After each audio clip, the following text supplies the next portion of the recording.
Breaking news Visakha student Sai Teja కేసులో కీలక పరిణామం చోటు చేసుకుంది. ట్విస్టుల మీద ట్విస్టులు నెలకొంటున్నాయి.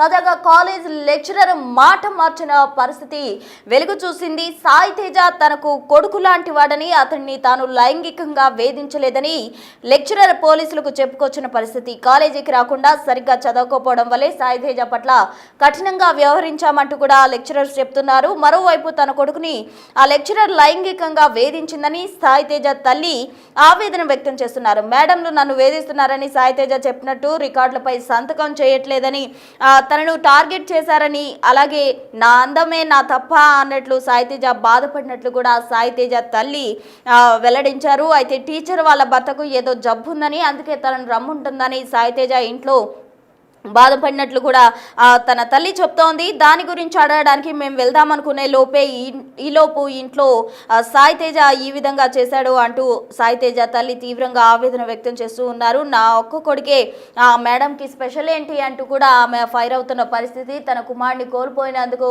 ఆ తల్లి ఎంతగానో విలిపిస్తోంది. ఆ లెక్చరర్ చాలా క్రూరంగా వ్యవహరించింది.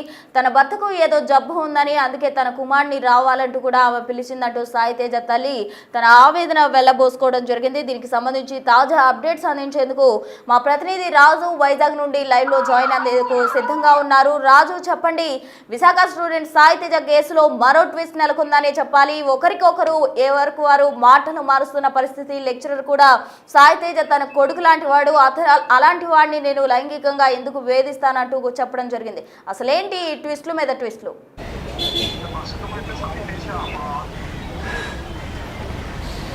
అంటే ప్రస్తుతం అయితే సాయి తేజ ఆత్మహత్య చేసుకున్న తర్వాత నిన్నటి నుంచి కూడా నిన్న రాత్రి వరకు అటు స్టూడెంట్స్ సమతా కాలేజ్ దగ్గర ఆందోళన చేశారు. ఇప్పుడు కూడా స్టూడెంట్స్ ఆర్గనైజేషన్ నాయకులతో పాటుగా కొంతమంది విద్యార్థులు అయితే ఈరోజు కాలేజ్ సెలవైనా కూడా ఆ గేటు ముందు కూర్చొని ఆందోళన చేస్తున్నటువంటి పరిస్థితి అయితే ఉంది. మరోపక్క సాయి తేజ ఆ మృతదేహానికి పోస్ట్ మార్టం అయితే కేజీహెచ్లో జరుగుతుంది. అక్కడ కుటుంబ సభ్యులు, బంధువులు మొత్తం అందరూ కూడా అక్కడికి వచ్చినటువంటిది అయితే ఉంది. ముఖ్యంగా చూస్తే నిన్న సాయంత్రం ఆ లెక్చరర్స్ ఇద్దరిని కూడా పోలీసులు వాళ్ళ పోలీస్ స్టేషన్కి పిలిపించి వాళ్ళనైతే ఎంక్వైరీ చేసినటువంటిది అయితే ఉంది. పోలీసుల విచారణలో కొన్ని విషయాలు అయితే బయటపడ్డాయి. ముఖ్యంగా సాయి తేజకి నాకు ఏ విధమైనటువంటి ఇంటర్నల్ సంబంధం అయితే ఏమీ లేదు. నాకు కొడుకు లాంటి వాడు, వయసులో చాలా చిన్నవాడు.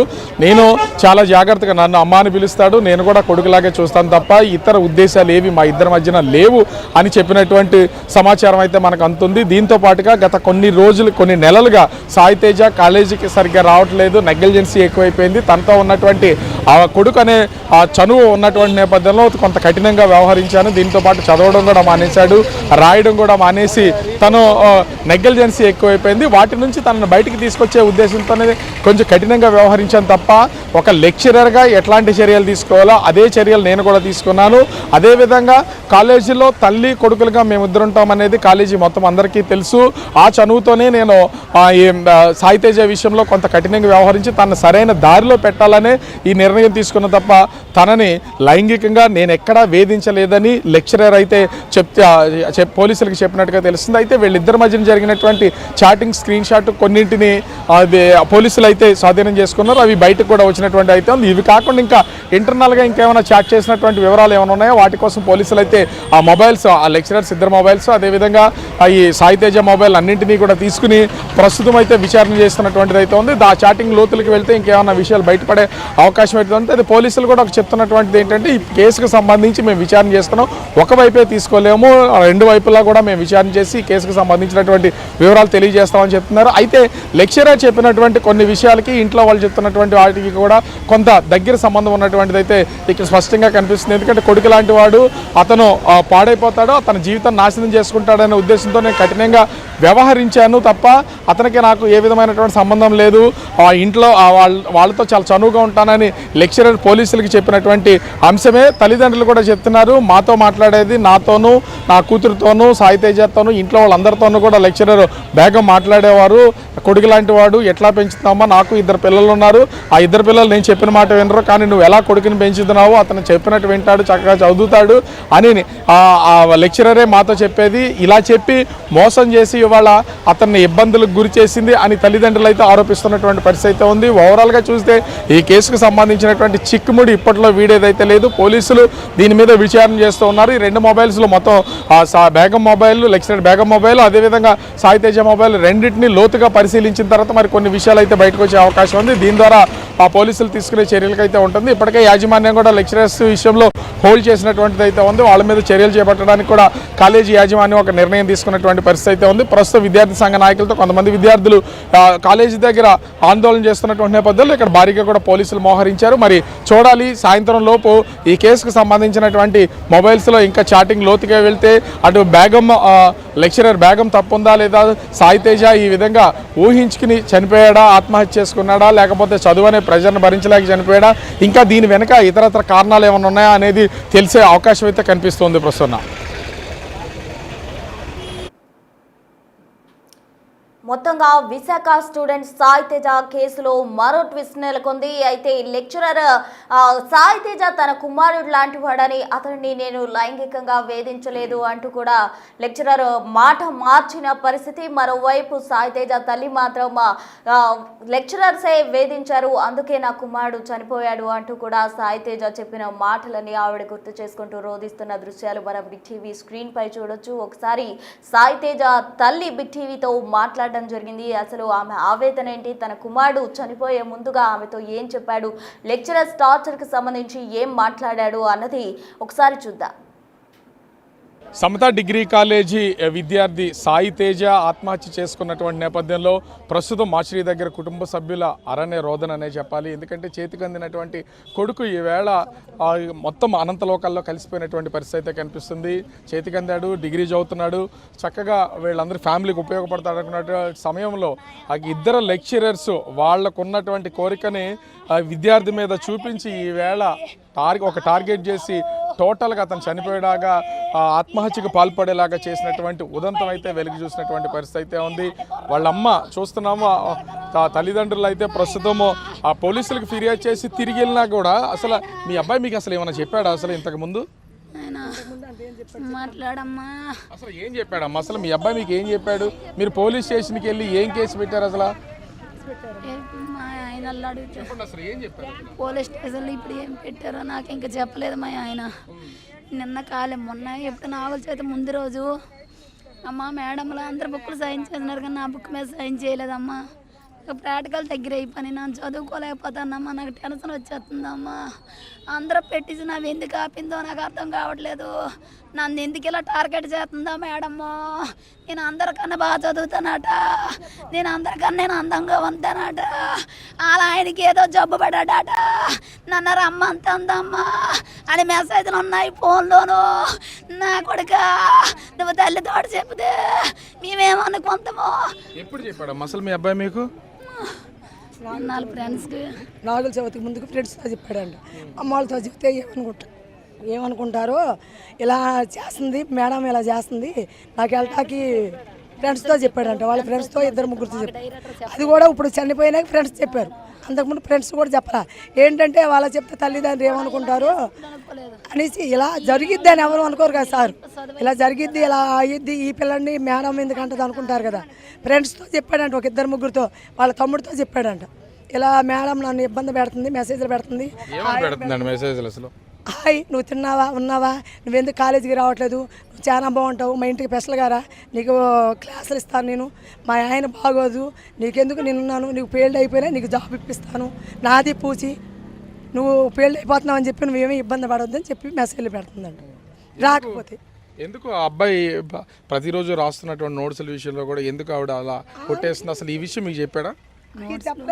రాసినా సరే తప్పు కొట్టేసి వెనక పంపించేస్తుందమ్మా అని చెప్పేసి వాళ్ళ తమ్ముడు కూడా డిగ్రీ చదువుకున్నాడు, తనకు చూపించాడు. ఈ పేరులో నా తప్పు ఏటి ఉంది, ఇక్కడ కోన సాయితేజ, ఇక్కడ కోన సాయితేజ అనే ఉంది కదా, ఇక్కడ కొంచెం డార్క్ పడింది, ఇక్కడ లైట్గా పడింది, అది తప్పట, రెడ్ మార్క్ ఇచ్చి పంపించి చింపేసి పడేసిందని 3-4 సార్లు చింపేసి పడేశారట. ఇంకా లాస్ట్ ఫైనల్ ఎలాగైతే అలాగ వద్దని చెప్పేసి రాసేసి పట్టుకెళ్తే 2-3 రోజులు తిప్పారు. నిన్న కాక మొన్న వెళ్తే మీటింగ్ అని చెప్పేసి తిని ఫోన్ చేసినా ఎత్తలేదు. మెసేజ్ పెడితే చూసాడు కానీ రిప్లై ఇవ్వలేదు. అక్కడ ఎదురుగా నెట్ సెట్ ఉంటుంది, వాళ్ళ డాడీ తీసుకొని వెళ్ళి నిల్చొని ఇంకెప్పటికి మేడం మనకి ఇది అవ్వలేదు అని చెప్పేసి ఈరోజు అనవసరంగా నేను చదివి వేస్ట్ చేసుకున్నాను చెప్పేసి ఇంటికి వచ్చేసారు. నాన్న ఈ రోజుకి ఇలాగ అయిపోయింది, మీరు రేపైనా మీ పేరెంట్స్ వెళ్ళి అడిగితే మీకు పెట్టేస్తారు అని చెప్పేసి అన్నారు. సరే అమ్మా నువ్వు టెన్ పడక మేము వెళ్ళి మాట్లాడతామని చెప్పేసి నిన్న వెళ్ళాం. మేము మమ్మల్ని వెళ్ళమని ఆ బుక్లన్నీ మాకు ఇచ్చాడు, ఏ బుక్ల మీద సైన్ చేయాలని చెప్పేసి అవి పట్టుకొని మేము వెళ్ళాము. నువ్వు రాయమ్మ అంటే నిన్న చదువుకోలేదు కదమ్మా, ఈ రోజు ఇంకా అలా మాట్లాడుకుని అక్కడే టైం అయిపోద్ది, నేను చదువుకోలేదు, నాకు ఎగ్జామ్స్ దగ్గర అయిపోతున్నాయి అంతే. సరే అమ్మ చదువుకో అయితే ఈ సంతకాలు పెట్టించుకురావడమే కదా, మేము వెళ్ళి పెట్టించుకొస్తాము అని చెప్పేసి వెళ్ళాము. వెళ్ళిన తర్వాత మేము మా అన్నయ్య మా ఆయన నేను వెళ్తాడికి మరి ఆవిడ గురించి మాకు ఏడు చెప్పేసాడు అన్నారు. భయపడిపోయారు, పుల్లు చెమట్లు పట్టేసి ఒకళ్ళు పిలిస్తే ఇద్దరు మేడంలు వచ్చేసారు. ఇద్దరు మేడంలు వచ్చేసి టపటపమని తను ఇచ్చిన బుక్లని సైన్ చేసి ఇచ్చేసాను. చదువుతాడు తేజ, ఎందుకు కాలేజీకి రాడు, నా ఎదురుగే కూకటి పెట్టించి చదివించుకుంటున్నాను. వీళ్ళందరి మీద పెసల క్లాసులు చెప్తుందంట. ఒక మేడం అయ్యి ఉండి పిల్లలందరూ నీకు పిల్లలే కదా, ఒక తను ఒక్కడే నీకు ప్లస్లు ఏంటి? మీరు ఏమైనా పోలీసులకి ఏమైనా ఫిర్యాదు చేశారా? మరి మీ ఆయన గారు చేశారు. ఎప్పుడు నిన్న చేశారా? అంటే చనిపోయిన తర్వాత చనిపోకముందు తర్వాత ఆ పిల్లలు మాకు చెప్పారు, కాలేజీ పిల్లలు చెప్తే కానీ మాకు తెలియలేదు. అంతే నన్ను మేడం టార్చర్ పెడుతుందమ్మా, నన్ను ఒక్కడనే టార్గెట్ చేసింది, నన్ను పాస్ చేయదమ్మా అనేసి. ఎందుక మరి ఆడ మనసులో ఉంది అంటే ఇంత వేజ్ ఆవిడకి మరి అదే కాలేజీలో ఉంటాడు, ఆవిడకి నచ్చినట్టు ఆడుకోవచ్చు. వీళ్ళంటే మేడమ్మలు ఉంటే నా కొడుకులాగే బలి అయిపోతారు, మీరు ఎటువంటి న్యాయం చేస్తారా? కాలేజీలో అసలు మీతో ఏమైనా మాట్లాడారా? మాట్లాడారండి. ఇలాగా మీకు తెలీదు, మేము ఇంతకు ముందులోనే చెప్పాం కాదు, మా ముగ్గురిని నలుగురిని ఆడినొక్కడనే టార్గెట్ చేస్తే అందరికీ అనుమానం వస్తుందని మమ్మల్ని కూడా టార్గెట్ చేసింది తను. చేసిన తర్వాత మాకు ఇలా చెప్పాడు, కాకపోతే మేము చెప్పలేదు. ఎందుకురా ఈ ఒక్క సినిమా ఈ నాస్ట్ కదా ఉంది, అది అయిపోతే దాని పాపని అదే పోద్ది, దానితో మనకు వదిలిరా నైట్ తీసుకోరా అని మేమే చెప్పాము. ఎందుకంటే దగ్గర పడిపోయింది ఎగ్జామ్స్ అని. అంతే అలాగే లేరా అన్నాడు కాబట్టి అది తల్లిలాగా చూసి అమ్మని పిలిపించుకొని నా కొడుకుని ఎంత మోసం చేయించింది.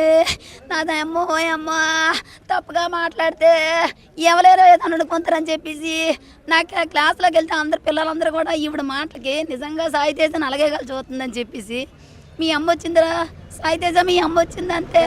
ఆ నరకం అనేది తనకే తెలిసింది కానీ బయటికి చెప్పుకోలేకపోయి ఆ పిల్లలందరూ అలాగ అంతుంటే సరే మా అమ్మ వచ్చిందిరా మా అమ్మ మా ఇంటికాడ కూడా ఫస్ట్ ప్రేమగా అభిమానంగా మాట్లాడింది, నాతో కూడా మాట్లాడింది, మా పాపతో కూడా మాట్లాడింది.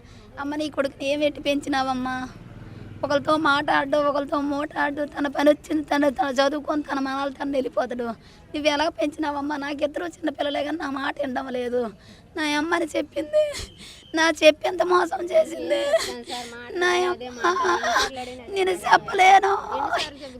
ఈ తల్లి రోదన మనమైతే వినొచ్చు. ముఖ్యంగా సాయితేజ ఆత్మహత్య చేసుకున్న తర్వాత ఒక్కొక్క విషయం అయితే బయటకు వస్తుంది. ఆమె ఏ విధంగా హింసించేదో, ఎన్ని రకాలుగా ఇబ్బందులు పెట్టిందో, అసలు ఇంట్లో వాళ్ళతో మాట్లాడుతూ అతని అందం గురించి, అతని డిసిప్లిన్ గురించి, నిదానంగా ఉండడం గురించి ప్రతిదాన్ని మాట్లాడి చివరికి ఆ తల్లిదండ్రులే రికార్డుల మీద సైన్ చేసుకోవడానికి వెళ్లాల్సినటువంటి పరిస్థితి వచ్చింది. ఈ ఒత్తిడిని తట్టుకోలేక సాయితేజ ఉరేసుకుని ఆత్మహత్య చేసుకున్నాడు. ప్రస్తుతం పోస్ట్ మార్టం కోసం మృతదేహం కేజీహెచ్ వచ్చినటువంటి నేపథ్యంలో కుటుంబ సభ్యులందరూ కూడా రోదన అయితే ఉంది. వాళ్ళ పోలీసులు ఈ కేసుకు సంబంధించి దర్యాప్తు కొనసాగిస్తున్నటువంటి పరిస్థితి కనిపిస్తోంది.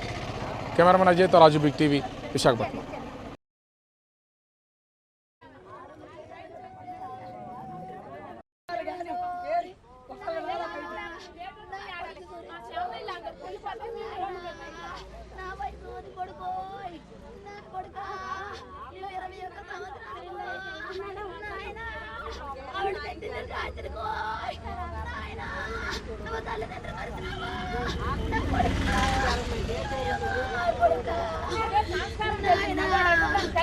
చెప్పలే